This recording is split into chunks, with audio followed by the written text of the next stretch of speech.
नमस्कार दोस्तों। आज हम बात करने वाले हैं एक बेहद गंभीर मुद्दे पर, विदेशों में भारतीयों के खिलाफ हो रहे मोर्चों के बारे में, और जिनमें नारे लगाए जा रहे हैं इंडियंस गो बैक के। आखिर ऐसा क्यों हो रहा है? इसके पीछे असली वजह क्या है और भारतीय लोगों पर इसका क्या असर हो रहा है, इसे विस्तार से समझने की कोशिश करते हैं। दोस्तों, हाल ही में ऑस्ट्रेलिया के बड़े शहर सिडनी, मेलबर्न और एडिलेड में मार्च फॉर ऑस्ट्रेलिया नामक रैलियां निकाली गई। इन रैलियों में भारतीय प्रवासियों को सीधा सीधा निशाना बनाया गया। उन रैलियों में लोग पर्चे बांट रहे थे और उन पर्चों में लिखा था, 5 साल में जितने इंडियन आए हैं उतने ग्रीक और इटालियन 100 साल में भी नहीं आए। सोशल मीडिया पर वायरल वीडियो आपने देखा होगा जिसमें एक भारतीय युवक मंच पर जाकर बोला, yes I am a brown man, I came here for the right reasons. लेकिन भीड़ ने हुंटिंग और धक्का मुक्की कर उसे रोक दिया। इन विरोधों में न्यो नाजी और फार राइट एक्सट्रीमिस्ट समूह भी शामिल थे, जिससे माहौल और ज्यादा बिगड़ गया।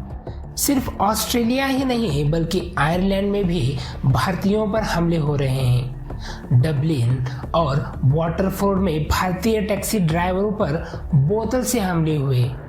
एक 6 साल की भारतीय बच्ची पर हमला किया गया और हमलावर चिल्लाए, गो बैक टू इंडिया। इन घटनाओं से भारतीय समुदाय में डर और गुस्सा दोनों बढ़ा है। भारतीय दूतावास ने लोगों को सतर्क रहने की सलाह दी और समुदाय ने डबलिन के न्याय मंत्रालय के बाहर शांतिपूर्ण प्रदर्शन किया। तो सवाल यह है कि आखिर ऐसा क्यों हो रहा है?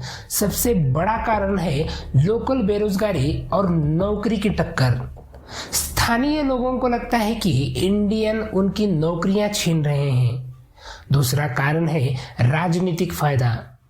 कई पार्टियां विदेशी विरोध को हवा देकर लोकल वोट बैंक मजबूत करना चाहती हैं। तीसरा कारण है कि रेसिज्म और जेनोफोबिया, यानी विदेशी और खासकर भारतीय या एशियाई लोगों के खिलाफ नफरत। चौथा कारण है आर्थिक असमानता। कुछ देशों में लोग मानते हैं कि प्रवासी बहुत पैसा कमा रहे हैं और उसे अपने देश भेज रहे हैं। भारत सरकार ने साफ कहा है कि भारतीय समुदाय की सुरक्षा उनकी प्राथमिकता है।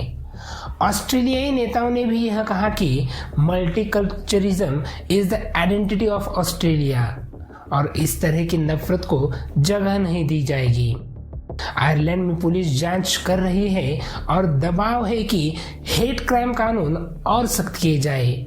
दोस्तों, यह सच है कि विदेशों में भारतीय मेहनत, ईमानदारी और टैलेंट की वजह से आगे बढ़ते हैं, लेकिन कुछ एक्सट्रीमिस्ट और राजनीतिक ताकतें इंडियंस गो बैक जैसे नारे लगाकर माहौल खराब करना चाहती हैं। हमें इन घटनाओं से सबक लेना चाहिए, एकजुट रहना चाहिए और अपनी सुरक्षा का ध्यान रखना चाहिए। क्या यह सिर्फ राजनीति का खेल है या फिर लोकल लोगों की सच्ची नाराजगी?